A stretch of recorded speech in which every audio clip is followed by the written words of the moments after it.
Fala, time! Boa noite, tudo bem? Estamos ao vivo aqui no Facebook, daqui uns minutinhos já ao vivo no Instagram também. Hoje, com o grande mestre Dr. Gabriel Tires, falando sobre a responsabilidade criminal do síndico. Vamos lá. Para mim é um prazer estar aqui com vocês da Soult. Agradeço aí o convite do Jonatas. E vai ser uma live aí para a gente bater um papo e explicar sobre a responsabilidade criminal do síndico, que é muito falado aí, é um assunto que é intrigante, né? Porque a gente ouve muito falar no trabalho do síndico, né? Me deparo muito com essa situação aqui no escritório, só que às vezes as pessoas se enganam a respeito das hipóteses que podem respingar na responsabilidade criminal do síndico, que faz um trabalho importante aí no âmbito condominial. Perfeito. Doutor, então só acessa aqui também, por favor, pelo Instagram, para entrarmos nas duas plataformas e a gente já inicia. Tá, estou acessando aqui, vou solicitar a participação. Isso.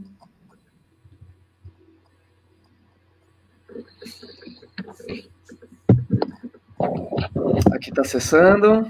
O pessoal está chegando. Rafael, obrigado.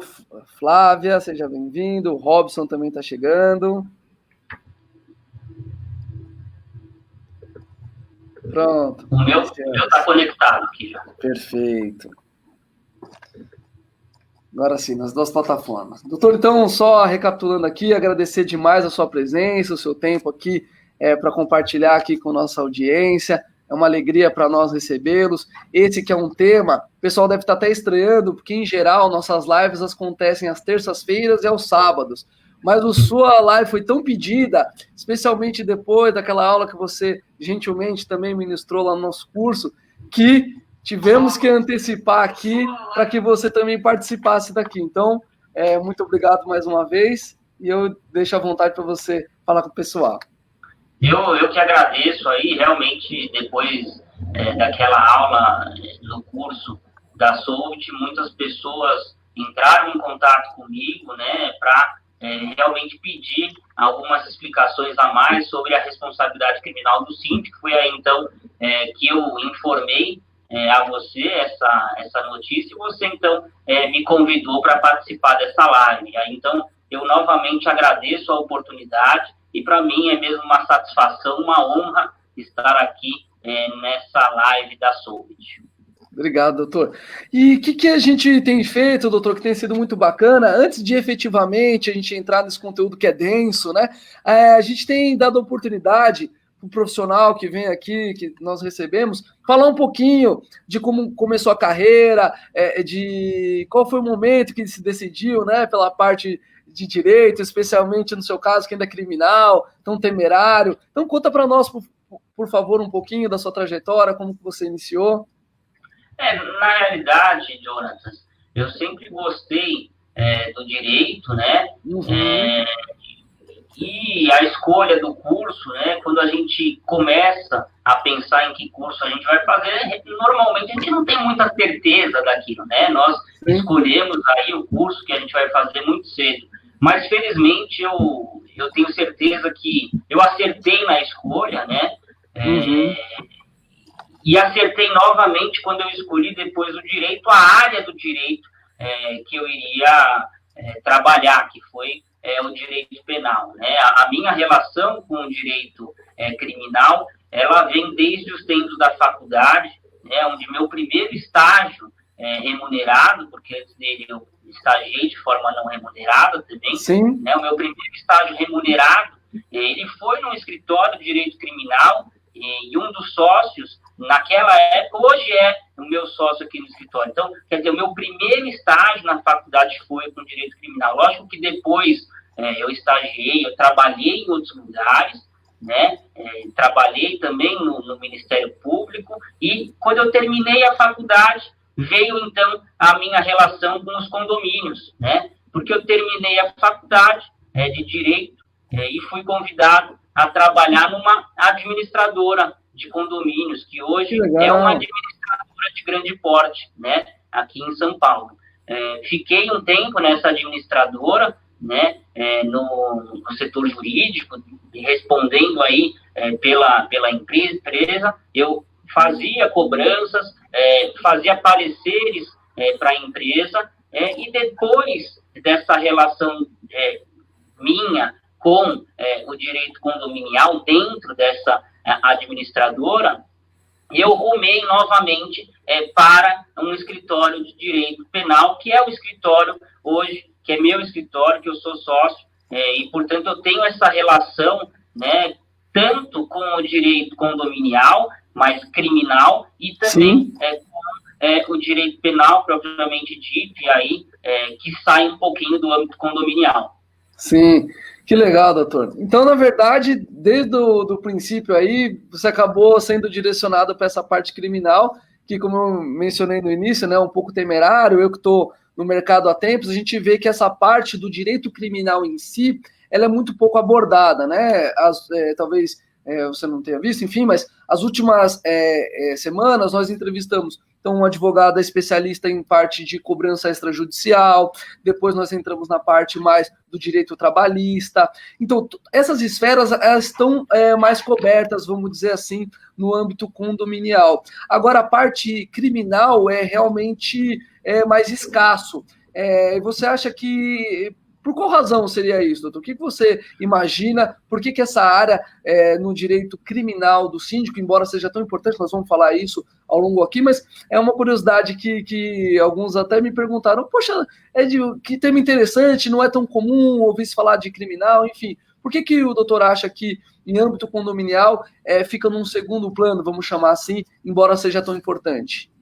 Eu acredito que o próprio direito criminal, ele às vezes, um pouco evitado, até pelas pessoas que escolhem a área do direito, né? Muitas pessoas entendem que trabalhar com direito penal seria perigoso, né? A palavra que você utilizou aí foi temerário, mas é muito pelo contrário, né?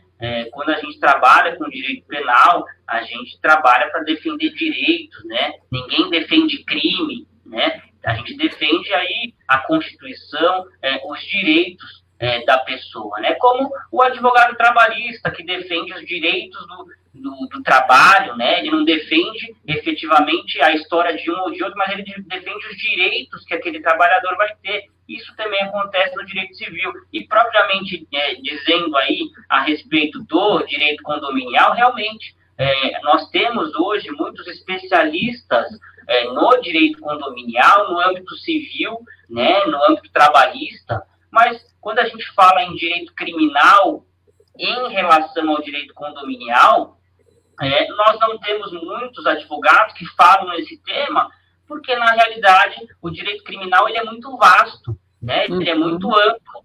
Então, eu tive a ideia de falar de me enfronhar, né, de me especializar um pouquinho mais, tanto no direito condominial quanto no direito penal, porque eu vi mesmo que era uma área sem um conhecimento específico do direito, né? Então, eu enxerguei que isso seria bom, não só para mim, mas para as pessoas que buscavam esse tipo de ajuda. Então, desde crimes contra a honra que acontecem contra o síndico, desde dúvidas básicas a respeito do direito criminal, eu enxergava que isso não estava sendo respondido de uma maneira correta que se exige da técnica do direito. Então, foi aí que despertou minha curiosidade e meus estudos a respeito dessa relação, desse câmbio entre o direito condominial e o direito criminal. Ah, que bacana. Então, eu queria realmente esse esclarecimento e que legal que você teve essa visão e essa ótica, porque de fato é escasso e o doutor acabou aí se tornando referência na área. Bem, então, para a gente já iniciar aqui o papo com relação efetivamente, né, à temática, então, primeiro, o que seria o crime, doutor, do ponto de vista jurídico? Como que você enxerga isso? O que seria o crime efetivamente? Olha, Jonas, para explicar o crime, né, eu falo para os meus alunos isso num semestre inteiro, e talvez até num ano inteiro. Então, como eu disse lá no curso da Solvit, né, o crime, tecnicamente, é fato típico, ilícito e culpável, né? Ele tem esses 3 elementos que são estudados. Quer dizer, o fato típico é aquele que está descrito na lei, né? A gente tem que abrir lá o Código Penal para ver se aquilo é um crime ou não é, né? É ilícito, né? Precisa ver se o sujeito agiu aí, por exemplo, em legítima defesa, né? Porque se ele agiu em legítima defesa, por exemplo, eu não vou ter o delineamento, né, a definição do crime, que, como eu disse, ele precisa ter fato típico, ilícito e culpável. Né? Estou explicando aqui de uma maneira didática e de uma forma resumida, porque foi como eu disse, a gente demora na faculdade de Direito para aprender isso, semestre, 2 semestres. Então, é fato típico, ilícito e culpável, né? O sujeito, quando a gente estuda culpabilidade, né, ele precisa, por exemplo, ser maior aí de 18 anos, né? Porque se ele é menor de 18 anos, a gente aplica o ECA, né, o Estatuto da Criança e do Adolescente. Então, o sujeito não comete um crime, mas comete um ato infracional. Então, essa técnica para saber se houve crime ou não faz parte do estudo aí da responsabilidade criminal, porque antes de falar em responsabilidade criminal, eu preciso saber se houve um crime, né? E se o síndico tem esse conhecimento, ele fica mais seguro para trabalhar, né? Se ele sabe se aquele crime contra a honra ele aconteceu ou não, se é crime ou não, ele fica mais seguro para desempenhar as suas funções e até para orientar os seus funcionários, né? Perfeito. Deixa eu aproveitar e dar um alôzinho pro pessoal. A Bárbara tá aí, a Dani, o André, tem bastante gente, já o pessoal já elogiando bastante, doutor. E vou dar uma dica, tanto pro pessoal que tá no Instagram, tem um aviãozinho ali embaixo, chama o pessoal para ouvir aí sobre direito criminal, e também quem tá no Facebook consegue compartilhar também com as pessoas, tá bom? Então, aproveitar que o doutor, que esse tema é raro. Então, doutor, partindo desse princípio, então, que existem essas diferenciações, existem vários casos, e lógico, o pessoal demora um ano para aprender isso daí, naturalmente que 1 hora aqui é mais para realmente elucidarmos só as pessoas, e onde que entra aí a questão da responsabilidade criminal?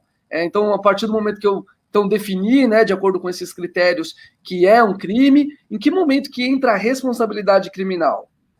Certo. Quando a gente fala em responsabilidade criminal, né, quando a gente pensa em responsabilidade criminal, a gente pensa, poxa, será que o sujeito vai ser responsabilizado criminalmente por aquele comportamento, não é? Por aquela conduta que ele praticou? E no âmbito dos condomínios, a gente pensa sempre no síndico, né? Então, para pensar em responsabilidade criminal, a gente tem que pensar na conduta. E quando a gente está dentro do direito, quando a gente pensa em conduta, essa conduta ela pode ser de uma ação, o sujeito age positivamente, ou pode ser também uma omissão, né? Ele deixa de agir, né? Isso pode gerar também uma responsabilidade criminal. Tá?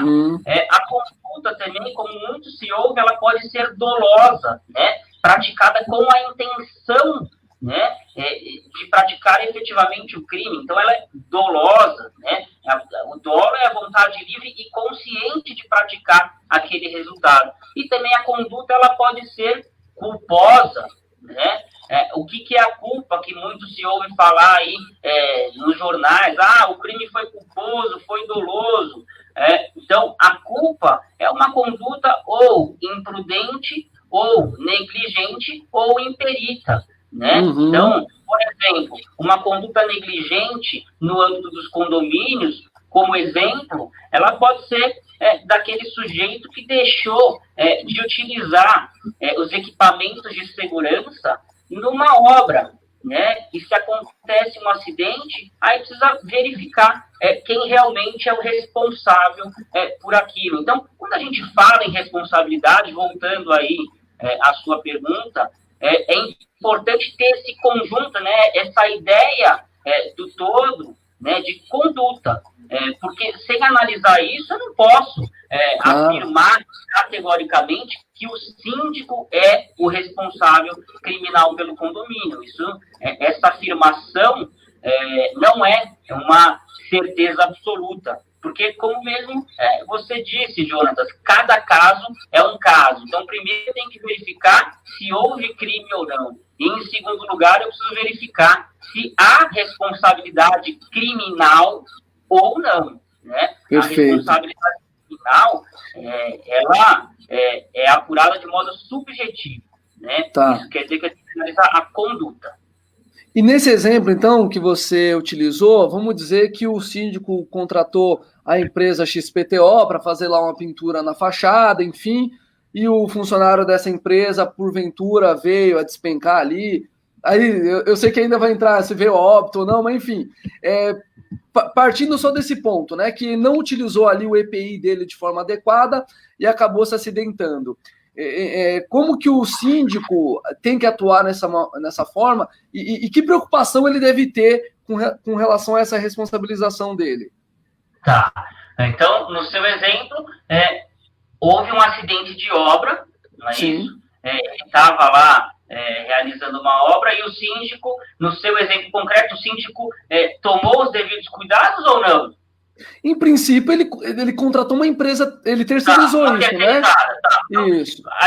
Eu escrevi um artigo sobre isso, né? Teve um caso recente de uma... Recente não, já faz aí 1 ano e meio, de uma jovem que faleceu no Rio de Janeiro, em virtude de uma placa de mármore que caiu da fachada de um prédio, e ela estava fora do condomínio, encostada na grade do condomínio, e essa placa de granito veio a cair, e ela se lesionou, não me recordo agora se foi a óbito ou não. Lógico que se foi a óbito, é um homicídio, e se somente se machucou de modo grave, a gente tem uma lesão corporal. Mas o que a gente precisa pensar? Será que o síndico é o responsável? Né? Essa pergunta que fica. Em virtude desse acontecimento, né? Desse meu exemplo que eu trouxe aqui para você, ou do seu inicial, que você falou, o síndico contrata uma empresa de engenharia e terceiriza uma obra. Eu tenho um acidente. O síndico é responsável ou não? Né? O que eu tenho que pensar para saber? Bom, eu tenho que raciocinar todos os atos que foram praticados para isso ser evitado. Porque o síndico, de acordo com a lei, o síndico tem que tomar cuidado com as áreas comuns do condomínio. Né? Perfeito. Então, por exemplo, se ele contratou uma empresa de engenharia, né, conversou com essa empresa de engenharia, é uma empresa idônea, ele manteve esse diálogo, sabe que essa empresa de engenharia emitiu um laudo, sabe que essa empresa de engenharia tem os EPIs, pediu essa documentação, quer dizer, se na cadeia dos fatos ele tomou todas as precauções necessárias, e mesmo assim o acidente aconteceu, não dá para dizer que ele, síndico, vai responder por esse homicídio ou por essa lesão corporal. Não é? Perfeito. Se o acidente aconteceu, eu preciso ver, então, se a empresa de engenharia ela deixou de tomar alguma cautela, né? E pode ser, né, que não haja responsabilidade criminal de ninguém. Não é porque eu tenho um crime que eu preciso ter um culpado. Né? Pode ter acontecido um acidente, uma fatalidade. Né? Perfeito. Ou até mesmo... Pode falar, Jonas. Não, então, eu ia só aproveitar esse gancho, então, e aí você citou alguns detalhes na sua explanação que me chamaram a atenção. Então, você citou aí, por exemplo, se era uma empresa idônea, enfim, com histórico. Outro aspecto, se houve toda a demanda do síndico de solicitar documentação, EPI. Então, assim, o síndico, então, ele tem que estar sempre numa preventiva, né? Sempre buscando achar ali essas lacunas para que ele venha preencher, que de alguma maneira ele está ali tanto assegurando a redução desses riscos, quanto também se preservando. Então, é mais ou menos por aí? Exatamente, Jonas, tem toda a razão. O síndico, por ser essa pessoa que responde pelos atos do condomínio, mas não de maneira objetiva, ele responde se houver responsabilidade, ele sempre deve agir de maneira preventiva. Então, não é razoável que o síndico contrate uma empresa que não tem um histórico profissional, né, que não é especializada naquilo. Eu quero dizer o seguinte, se ele contrata uma pessoa que não tem experiência e espera que a obra saia do jeito que ele imaginou, no mínimo, ele agiu de maneira culposa, quer dizer, ele não tomou os cuidados necessários para que aquilo ocorresse da maneira correta. Perfeito, não, isso é excelente, doutor, porque aí eu vou fazer aqui o papel que eu desempenho muitas vezes, que a gente passa os orçamentos para os síndicos, e lógico, pela pressão da reeleição e orçamento e tudo mais, eles têm uma tendência, isso o condomínio como um todo, mas lógico, é o síndico que dá o aval final, tem uma tendência a pegar ali o menor valor, enfim, muitas vezes, lógico, fica a cargo, às vezes, da administradora, fazer ali a verificação se são orçamentos de empresas renomadas, mas há sempre essa tendência a buscar o mais barato e, pelo que o doutor está falando, isso em alguma esfera pode ser avaliado para responsabilizar ou não o síndico, certo? Exato, né? Não quer dizer que ele tem que buscar sempre o mais caro, mas ele tem que buscar uma empresa que esteja especializada naquilo, né? Se ele quer fazer uma obra ou uma limpeza, por exemplo, dos vidros do prédio, ele não vai contratar uma empresa que não seja especializada nisso, porque muito provavelmente um acidente vai ocorrer, né? Então, ele sempre tem que agir de maneira correta, prudente, né? E não deixar de pensar sempre na prevenção, que é a melhor forma de evitar aí qualquer tipo de crime no âmbito dos condomínios. Perfeito. Bom, então aqui a gente já até iniciou respondendo aqui a próxima pergunta. Eu te pergunto, né, então agora de forma bem objetiva, o síndico é sempre responsável civil e criminal pelo condomínio? Ele é sempre? Não, né? Lógico que não, né? Criminalmente, repito, a gente sempre tem que pensar na responsabilidade, né? Será que o síndico praticou alguma conduta dolosa, culposa, de forma de ação ou de omissão? Porque se ele tomou todas as cautelas necessárias, não há motivo para a responsabilização do síndico em virtude do crime, né? Repito, não é porque há um crime, né, que eu sempre tenho que ter um culpado. Pode acontecer algum acidente, por exemplo, por culpa exclusiva da vítima, né, a utilização equivocada de um EPI ou a não utilização de um EPI por vontade exclusiva da vítima, por mais que o síndico tenha determinado a utilização daquele EPI, né? Então, a gente sempre tem que analisar o caso concreto para verificar se existe essa responsabilidade. Caso contrário, a gente não pode falar em responsabilidade criminal. Doutor, aqui a Fábia Urla, obrigado aí pela presença e participação, ela pergunta o seguinte, e quando é a construtora que coloca uma empresa terceirizada no condomínio, o síndico também tem que ter esses cuidados? Como é que funciona nessa parte? A construtora colocando uma terceirizada no condomínio, é isso? Isso, eu estou entendendo o seguinte, eu vou tentar contextualizar aqui, se tiver diferente, Fábia, por favor, complementa aqui para a gente, tá? Eu estou entendendo o seguinte, o condomínio, tão logo ele é implantado, as primeiras empresas que ali estão foram determinadas pela construtora por uma questão muito simples. Então, logo o condomínio inicia, ele precisa rodar. Então, normalmente já tem uma empresa terceirizada lá que faz a segurança, a limpeza, normalmente já tem uma administradora, já tem ali a empresa do elevador, enfim, uma série de empresas já vem contratada ali desde a implantação. Então, eu estou entendendo que a Fábia está falando nesse sentido, ou, só me permita para você pensar nisso também, existem casos, principalmente nos primeiros 5 anos de vida do condomínio, existem algumas garantias que ainda estão previstas, enfim. Então, muitas vezes, a construtora, ela não tem dentro do seu espectro, vamos supor, alguém que vede lá os vidros. Então, ela tem uma empresa que ela contratou possivelmente na obra e ela terceiriza esse reparo. Enfim, então eu estou imaginando que a Fábia falou nesse sentido. Tá. Excelente pergunta, Fábia. Mesmo, Fábia, que a construtora tenha colocado aí uma terceirizada dentro do condomínio, como já há essa disposição do síndico em trabalhar, como ele já está lá eleito para o trabalho de síndico, ele deve sim tomar esses cuidados, essas precauções, né? Sempre lembrando que não é porque ele é o síndico que ele vai responder criminalmente, eventualmente, por algum acidente dessa terceirizada, né?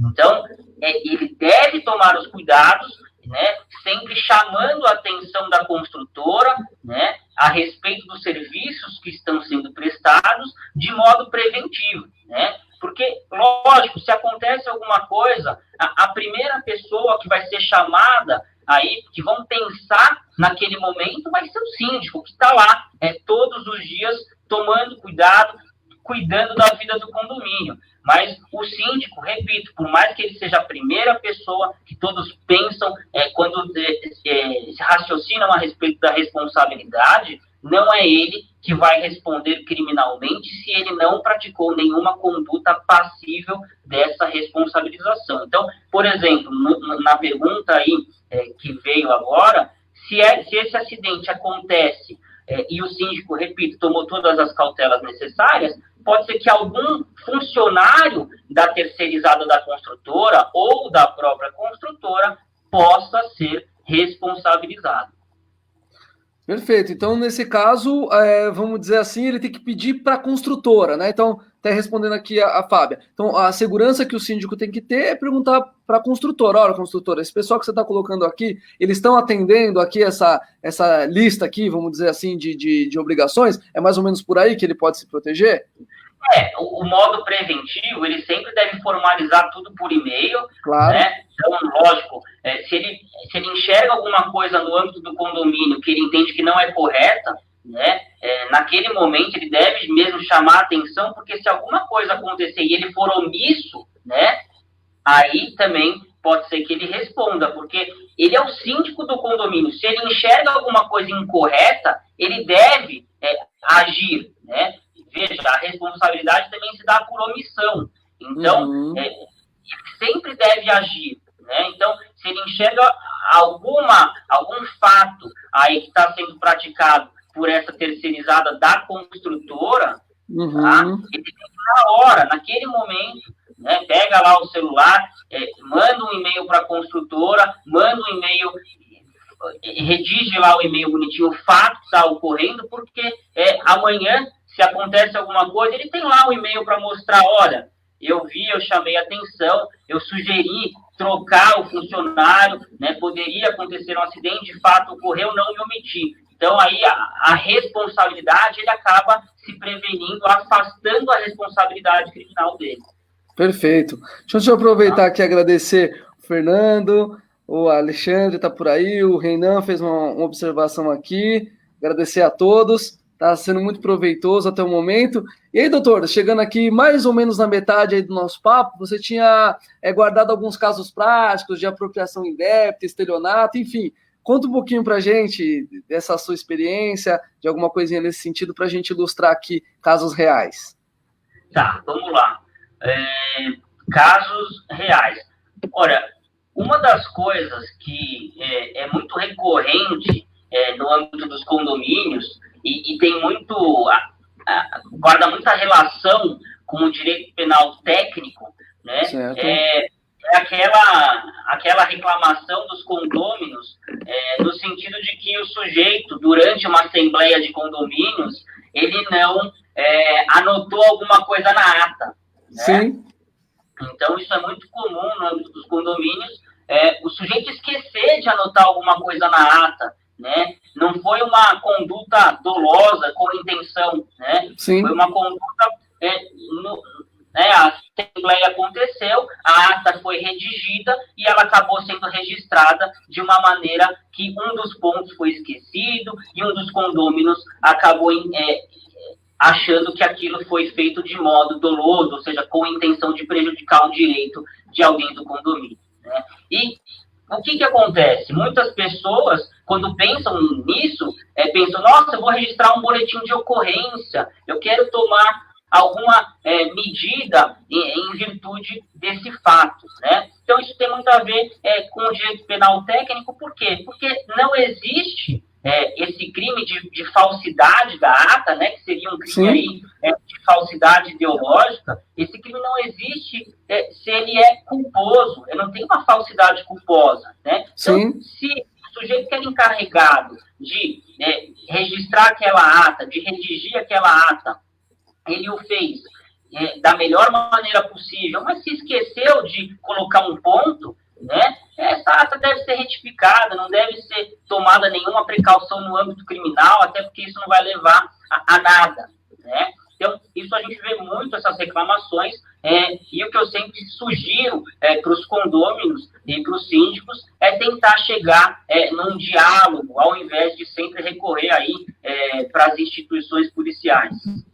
Doutor, até então nesse âmbito, falando em Assembleia, a Assembleia tem bastante pano para manga, acontece muito também, às vezes, por uma questão de divergências, enfim, às vezes levanta-se injúria contra o síndico, né? Então ele é ladrão, enfim, existem algumas trocas de farpas como essa. Então eu queria que, de forma mais ampla, e depois até um pouco mais específica, como que o síndico pode se proteger com relação a isso e o que ele deve fazer se porventura isso vier a acontecer, né? Então ele está lá prestando a conta dele, então é muito comum em condomínio, existe uma parte política muito significativa e às vezes, ou melhor, na maior parte das vezes, sem nenhum tipo de comprovação, as pessoas desferem palavras ali no calor da emoção, enfim, no afã ali de querer, de alguma maneira, impor a sua ideia, acabam proferindo aí palavras, até muitas vezes de baixo calão também. Teve caso no ano passado, só estendendo aqui um pouquinho o exemplo, teve numa assembleia, o rapaz não gostou da vaga que ele ficou, acabou desferindo um tiro contra o síndico, enfim, então são coisas que numa assembleia podem acontecer. Então, como que o síndico pode se proteger nesse sentido e o que ele deve fazer na sequência? Tá, vamos lá. Então, esses realmente, Jonathan, você tem toda a razão. Esses crimes contra a honra, eles são muito comuns no âmbito dos condomínios, principalmente nessas assembleias, mas eles também acontecem até de maneira escrita, né? Em notificações, contra-notificações, né? As ofensas no âmbito dos condomínios e até pela internet, elas acabam acontecendo, né? E como é que o síndico ele deve se proteger disso, né? Então, os crimes contra a honra, a gente tem ali calúnia, difamação e injúria, né? São crimes diferentes, né, tecnicamente, mas genericamente, o que o síndico deve fazer? O crime contra a honra ele é muito caro para o síndico, né? Ainda mais se for um síndico profissional, né? Por quê? Porque uma mentira contada várias vezes, ela acaba virando verdade dentro do condomínio. Né? Então, por exemplo, o síndico está se apropriando do dinheiro alheio. Né? Essa é uma mentira e é um crime contra a honra que, se for contada várias vezes, os condôminos acabam acreditando. Né? Claro. Então, a primeira medida que o síndico deve tomar quando ele se deparar com uma ofensa, seja uma calúnia, seja uma injúria ou seja uma difamação, ele pode pedir explicações, né? É um famoso pedido de explicações criminal, né? Okay. Como se fosse uma notificação oficial do cartório criminal, né? Pedindo explicações para aquele condômino a respeito daquelas palavras que foram utilizadas. Doutor, como que o síndico pede isso? Ele precisa da ajuda de um advogado? Ele consegue fazer sozinho? Como que é esse trâmite? Porque isso é bastante interessante. Então, se alguém, porventura, vier chegar um síndico, ele pode pedir uma explicação, né? Ele pode, enfim, solicitar. Como que é o procedimento? Sim, ele contrata um advogado, e esse advogado contextualiza tudo numa petição, né? Protocoliza isso no fórum, hoje isso é feito de modo eletrônico, e aquele condômino vai receber essa notificação para responder esse pedido de explicações. Né? Esse pedido de explicações aqui, tecnicamente, o condômino não é obrigado a responder, mas, ao não responder, né, pode ser, então, que o síndico tome uma segunda medida. Qual que é? O síndico ele pode ajuizar uma queixa-crime, tá?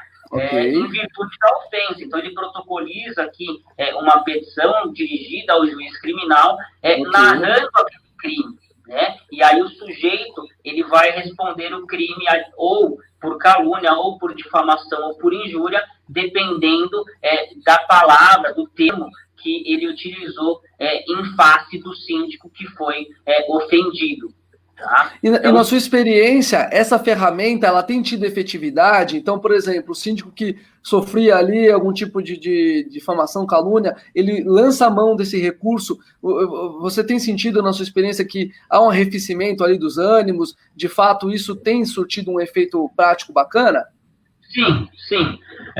A partir do momento que qualquer medida criminal é tomada, né, as coisas, elas tomam uma proporção maior, né? Uhum. Então, a partir desse momento, o condômino que estava aí ofendendo, proferindo essas palavras, ele imediatamente, a tendência é que ele pare e que ele, ao invés de continuar ofendendo o síndico, que ele procure também o seu advogado para ser orientado. Né? E muito provavelmente a orientação é que haja, então, a possibilidade de um acordo, né, para que os ânimos mesmo, os ânimos se diminuam, né, para que haja paz dentro do condomínio. Né? Ninguém deseja oferecer uma queixa-crime nem ser ofendido, né? Mas há algumas situações que o síndico não tem mais como se defender. Né? E aí ele precisa lançar a mão desse remédio. Perfeito. Doutor, ainda nesse âmbito, no meio da sua explicação anterior, você falou um pouquinho sobre internet. A gente sabe que grupo de WhatsApp em condomínio são terríveis. Ali, muitas vezes, acontece. Então, aí saiu, vamos dizer, do calor do momento ali de uma assembleia, que na minha concepção é um pouquinho mais plausível, né? Você tá ali no calor, às vezes desfere uma palavra, às vezes, em geral, até um pedido de desculpa vem na sequência, mas ali, atrás do seu celular, né, com um pouquinho mais de tempo para... Você precisa digitar tudo aquilo, depois ainda apertar. Quando é formalizada ali algum tipo de infâmia, enfim, ou calúnia, enfim, o que também você recomenda essa alternativa ou não? Enfim, nesse caso, quando já está no âmbito da internet, dos grupos de WhatsApp, isso como é que funciona? Olha, os crimes praticados no meio eletrônico, digital, não importa o fato de eles terem sido praticados na internet, no Facebook e no Instagram, eles vão ser apurados da mesma forma que seriam se fossem praticados na Assembleia. Então, perfeito. Se ele foi praticado depois da Assembleia, durante, pelo WhatsApp, chegando ao conhecimento da pessoa que foi ofendida, né, o remédio vai ser o mesmo. Né? O pedido de explicações pode ser feito, pode ser que o condômino não responda, e depois o síndico pode procurar seus direitos também por meio da queixa-crime, que nada mais é do que uma ação penal contra o ofensor, a pessoa que ofendeu ele numa calúnia, numa difamação ou numa injúria. Que legal. E a Laura, até dar um oizinho para ela aqui, obrigado pela presença, a Vanessa também, o Ivelton, bastante gente. Ela pergunta o seguinte, se ela pode pedir uma retratação em público. Ela tem essa ferramenta, doutor? Tem algo nesse sentido? Sim, né? Já até trabalhei em um caso em que a síndica estava sendo ofendida, não aguentava mais ser ofendida, foi ajuizada uma queixa-crime, né? E como desculpa, né? Como acordo, durante a audiência foi solicitado aí uma formalização dessa retratação que ela está perguntando. Então, a síndica, nesse caso que eu estou comentando com vocês, ela pediu uma desculpa por escrito e também solicitou que por escrito fosse dito que aquele ato, aquela ofensa não seria repetida novamente, né? E isso foi dito como uma vitória para ela, né? Claro. A queixa-crime não foi até o final, porque se chegou num acordo, mas realmente houve um consenso aí das partes. Então, nesse caso, por exemplo, que ela pergunta, se ela ajuizar uma queixa-crime, se chegar nesse grau, pode ser que no meio aí dessa ação haja esse consenso de pedir uma retratação e a parte, a ofensora, aceite fazer, desde que não seja também algo humilhante, né? Não pode ser um pedido de desculpas humilhante, vexatório, não tem problema nenhum. Que legal. Isso é bastante interessante, doutor. E nessa linha, então, eu queria te perguntar uma sequência. Espero que tenha ajudado aí a Laura. Então, o síndico então, tem essa ferramenta fantástica, que é poder até pedir uma retratação, mas eu queria saber o seguinte, se porventura essa queixa-crime perpetue, quais são as possíveis penas que essa pessoa que cometeu esse tipo de situação, ela pode sofrer? O que está sujeito o cidadão que gratuitamente, fortuitamente, lança a mão desses recursos para ofender, enfim, difamar?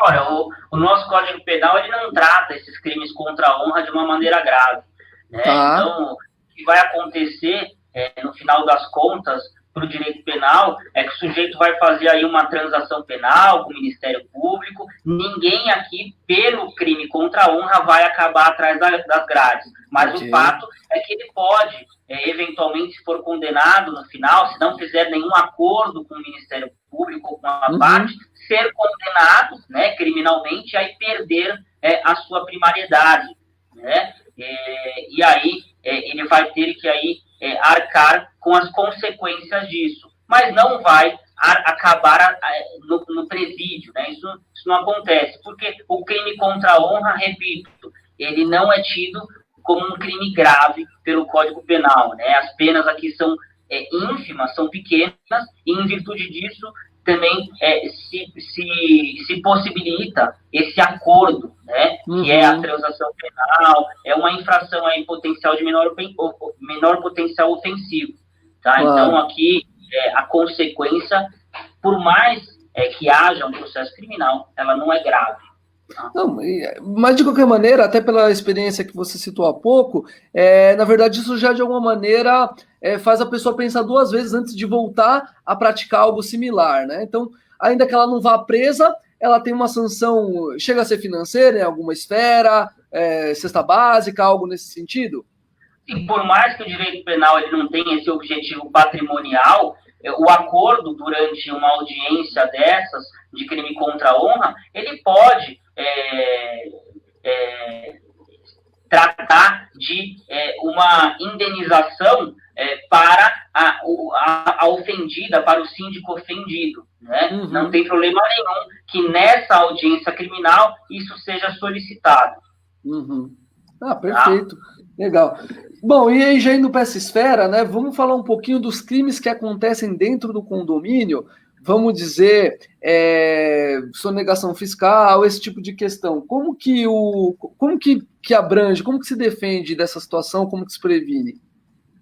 Olha, os crimes de sonegação fiscal, eles estão lá, né, na Lei 8.137 de 91, e, assim, o síndico ou qualquer cidadão, quando ele deve um tributo, né, isso não é considerado crime, né, dever um tributo. O que é considerado crime é fraudar, né, para não pagar o tributo, né? Então, falsificar uma guia, enfim, né, é a fraude, mas não é a dívida. Então, eventualmente, se o condomínio ele deixa de pagar um tributo, né, o que o síndico precisa ter em mente é que ele não praticou um delito porque não houve fraude. Tá? Agora, se é um condomínio muito grande, tá? E o síndico não é diretamente o responsável por aquele recolhimento do tributo, se tem terceiros envolvidos, e se houve uma fraude, aí a gente volta ao início da nossa live. Eu preciso apurar quem de fato praticou aquela fraude para que eu apure de quem é a responsabilidade criminal por aquela sonegação fiscal. Tá. Perfeito. Doutor, só vamos ver se a gente consegue ajudar aqui a Tayana. Ela fez uma pergunta até um pouquinho anterior aqui. Num caso desse, qual que seria o primeiro passo? Aí ela está falando em relação a injúria, difamação, alguma coisa nesse sentido. Seria um boletim de ocorrência? O síndico tem que pedir alguma questão na delegacia? Como que é o primeiro passo? Então, vamos supor que eu sou o síndico, então eu me senti ofendido por algum condômino. O que eu devo fazer no primeiro passo? O item 1. O importante é analisar e verificar se já há elementos probatórios para essa ação penal. Então, se eu já tenho uma prova inequívoca de que houve a ofensa, né, eu tenho lá um e-mail, uma mensagem, ou até uma testemunha, né, eu posso ajuizar diretamente uma queixa-crime. Né? Tá bom. Aí ela procura o advogado de confiança dela e pede para ele ajuizar uma queixa-crime com base naquelas informações, e aí o advogado vai orientá-la para ver se esse é o caminho correto, né? Se ela não tiver aí todas as informações necessárias, ela pode solicitar a instauração de um inquérito policial numa delegacia de polícia, sempre, repito, o melhor é com a ajuda do advogado, porque um simples boletim de ocorrência, no mais das vezes, ele não surte o mesmo efeito do que um pedido formal para o delegado de polícia, com toda a história completa, né? Então, o primeiro caminho é verificar quais provas existem, se a prova for forte, diretamente uma queixa-crime, e se a prova não for tão forte, eu faço primeiro aí o pedido de instauração de inquérito policial, ou até aquele pedido de explicações, né, para ver se o sujeito que a ofendeu, ele responde aquele pedido de explicações. Não, bacana, porque no fundo o síndico, ele, como você até bem citou, especialmente o profissional, ele fica sempre numa situação muito complicada, porque o sujeito, em geral, que o ofende é condômino, é proprietário, ele está ali todo dia com todo mundo, o síndico nem sempre vai lá, e às vezes a palavra de um cidadão como esse pode prejudicar a imagem dele. Então, eventualmente, dependendo então do nível de prova que ele tiver, ele já pode ingressar diretamente com uma ação queixa-crime, como você falou, ou, se não for tão efetiva assim essa prova, ele lança a mão do boletim, mas na sua visão, com o apoio de um advogado. E nesse caso aí, doutor, até para a gente já daqui a pouco mudar de assunto, mas nesse caso, você acredita que seria o advogado do síndico, como ainda que pessoa física ou jurídica, tanto faz, ou seria do condomínio, pelo fato de ele representar o condomínio? Na sua visão, qual é o advogado que devemos utilizar? Aí depende muito do próprio síndico, né? Uma escolha pessoal. Não vejo problema nenhum em o síndico utilizar o síndico o advogado do próprio condomínio, afinal de contas, ele está trabalhando em prol do condomínio e foi ofendido dentro das suas funções, né? Então não há problema nenhum nesse sentido. E um ponto importante desses crimes contra a honra é que a vítima lembre que ela tem 6 meses, né? 6 meses para ajuizar essa queixa-crime, né? A partir do momento que ela toma conhecimento de quem é o autor daquela ofensa, ela tem aí 6 meses para ajuizar essa queixa-crime, senão ela perde o direito de processar criminalmente essa pessoa. Essa questão do prazo é interessante. Então, Tayana, agradecendo aqui, obrigado você. Se você, porventura, síndico, for ofendido, seja rápido, porque 6 meses, especialmente na gestão, passa assim, e 6 meses já é 1/4 do seu mandato. Então, é importante pensar nesse prazo. Doutor, o ideal sempre, Jonathan, desculpa te interromper. Claro, de jeito nenhum, por favor. O ideal sempre é procurar o diálogo, né? Tá. Mesmo que o sujeito tenha sido ofendido, procurar sempre apaziguar os ânimos. Claro. Né? Se não for efetivo aí que isso ocorra, se ele não conseguir de uma maneira política, aí a política adotada vai ser outra, que é o ajuizamento da queixa-crime. Perfeito. Doutor, então chegando aqui mais ou menos próximo do nosso final, 12 minutinhos mais ou menos, que o Instagram ele não perdoa, 1 hora ele corta aqui o nosso papo. Enfim, não tem como fugir disso, né? O Covid-19 ele está influenciando aí a gestão condominial, e não só condominial, enfim, está todo mundo afetado por isso, mas nesse momento os condôminos estão muito mais em casa, com ainda distanciamento social, não podem utilizar as áreas comuns, então tá ali marido, mulher, criança, tá todo mundo trabalhando em casa, aqueles que estão sem emprego, né, ainda tem essa questão financeira, então realmente tem acontecido muito violência doméstica, tem tido várias campanhas do governo, inclusive, de alguma maneira incentivando essas pessoas a denunciarem os seus agressores e assim por diante. Então, nesse sentido, doutor, como que está a visão criminal dos fatos em condomínios nesse período em especial? Olha, o crime o crime no âmbito dos condomínios e também de violência doméstica, realmente eles aumentaram, né?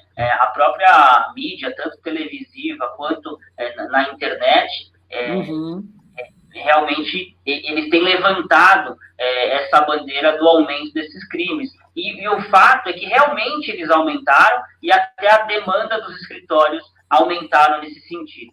Né? E o que as mulheres elas precisam ter em mente? Que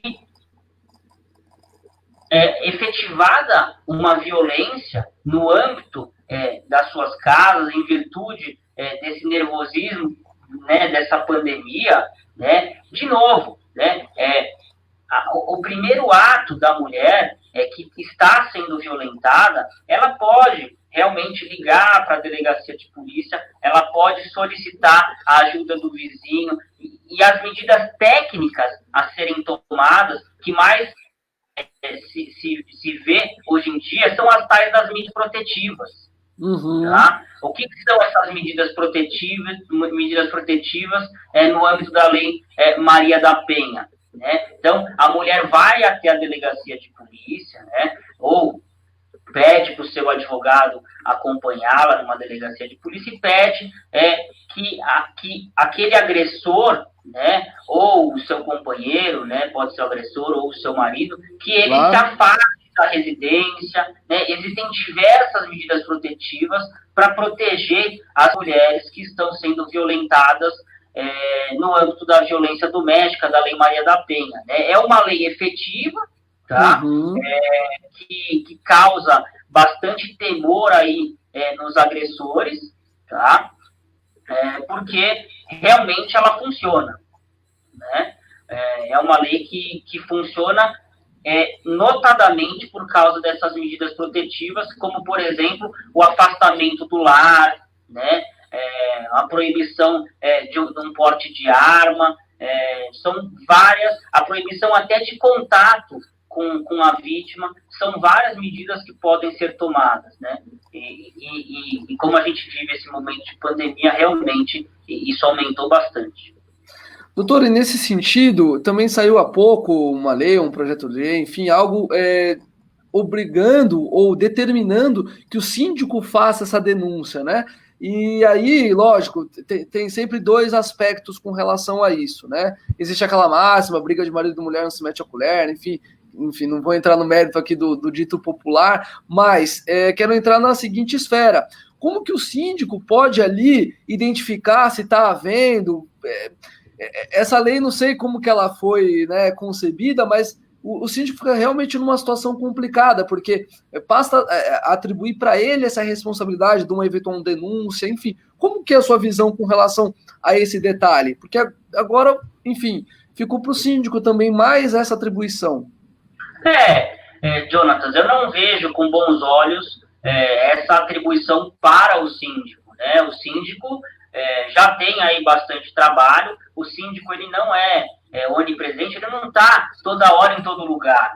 Né? Então, eu não cheguei a ler o projeto de lei a esse respeito, mas se tomarmos aqui a verdade que o síndico vai ter a obrigação de denunciar, vai ter a obrigação de estar presente naquele momento, e ele vai ser responsabilizado criminalmente se não denunciar, né, me parece uma medida desarrazoada, desproporcional para qualquer cidadão, e notadamente, principalmente, o síndico dos condomínios. Perfeito. E, bom, numa situação dessa, doutor, o que você recomenda um vizinho ali, alguém que está vendo alguma coisa nesse sentido? O que você sugere para que essas pessoas façam? Porque, de fato, né, também ali, às vezes a gente focou aqui mais até no aspecto homem e mulher, mas está acontecendo muito com idoso, com criança. O que seria ali um procedimento a ser adotado? O que o senhor imagina? Sim, qualquer violência, não só contra a mulher, né? Qualquer violência contra criança, contra idoso, ela deve ser o quanto antes denunciada para as autoridades. Né? Não se pode conceber hoje nenhuma violência contra a pessoa, né? Há diversas notícias tristes a esse respeito. Quando essas denúncias não são feitas, né, às vezes até a morte pode acontecer. Então, quando se vê até o início de uma briga, o ideal é que quem assista aquela briga, aquela ofensa, haja o quanto antes para evitar uma futura desgraça. Perfeito. Doutor, nós estamos mais ou menos chegando aqui perto do final. Queria, então, para a gente, né, levantar um pouquinho esse clima, porque realmente esse tema é bastante... Algum caso que você lembre, assim, com simpatia, ou por ter sido engraçado, ou por ter sido inusitado? O que você lembra aí para compartilhar conosco aqui pertinho do final? Olha, bem engraçado, Jonas, né? Não falo que é muito engraçado, mas chega a ser cômico, né? Recentemente, na semana passada, né? Eu fui contatado em virtude de uma notificação, né? E essa notificação atribuía uma responsabilidade criminal para o síndico. Por quê? Veja, havia uma condômina nesse período de pandemia que ela chegou a ser hospitalizada em virtude de um infarto, né? E essa notificação para o síndico atribuía o fato do infarto para ele, síndico. Por quê? Porque ele teria sido omisso em relação a uma obra do condomínio que fazia muito barulho. E esse barulho teria causado muito nervosismo e teria causado infarto nessa condômina. Então, essa notificação simplesmente apontava responsabilidade criminal de uma lesão, eventual homicídio, para o síndico, né? É lógico que a sugestão foi de responder o quanto antes essa notificação e explicar que tudo havia sido feito do modo correto, prevenindo aí qualquer responsabilidade criminal. Então, síndico, toma cuidado, ó. Se você demorar muito aí com a obra, alguma coisa, tiver muito barulho, o seu condomínio pode te culpar pelo infarto dele. Então, tá cada vez mais perigoso ser síndico. Doutor, então, eu quero te agradecer demais. Só pegar uma observação aqui do Jefferson, falando sobre outro tema ainda, que o ideal é nem precisar chegar no síndico, né? Qualquer vizinho identificar uma violência, ele já aciona a polícia, enfim. Eu quero te agradecer demais, super legal o bate-papo, o pessoal super elogiando aqui também, muito esclarecedor, muito interessante essa questão criminal do síndico. Então, como eu havia mencionado, para que o Instagram não nos derrube, eu vou te dar, por favor, a palavra para que você consiga se despedir adequadamente e te agradecer mais uma vez, que foi muito bacana. Eu que agradeço, Jonatas, agradeço aí para quem estava presente, para quem perguntou, espero aí ter esclarecido aí a responsabilidade criminal do síndico, e eu permaneço à disposição. Se tiverem aí alguma pergunta nesses minutos finais, estamos aí para responder, tá bom? Um abraço a todos. Doutor, mais uma vez, obrigado. Só vou lembrar a todo mundo que fazemos as lives às terças-feiras, mas todo sábado nós estamos com um programa que está sendo muito legal, que é o Condomínios do Mundo Solvit, que são pessoas que moram em condomínios ao redor do mundo. Então, estreamos com Dubai, semana passada falamos com um pessoal que mora em Brisbane, na Austrália, e agora, no sábado, nós vamos falar com o Rafael sobre como é viver nos condomínios em Portugal. Questão de síndico, tem sido muito bacana, um bate-papo descontraído, não tão técnico, mas muito gostoso também, que a gente conhece outras culturas, outros comportamentos. Então, de antemão, já deixo o convite. Volto aqui a agradecer a presença de todos e, em especial, aqui do doutor. Tá bom? Obrigado, Jonathan. Boa noite a todos, pessoal. Tchau, tchau.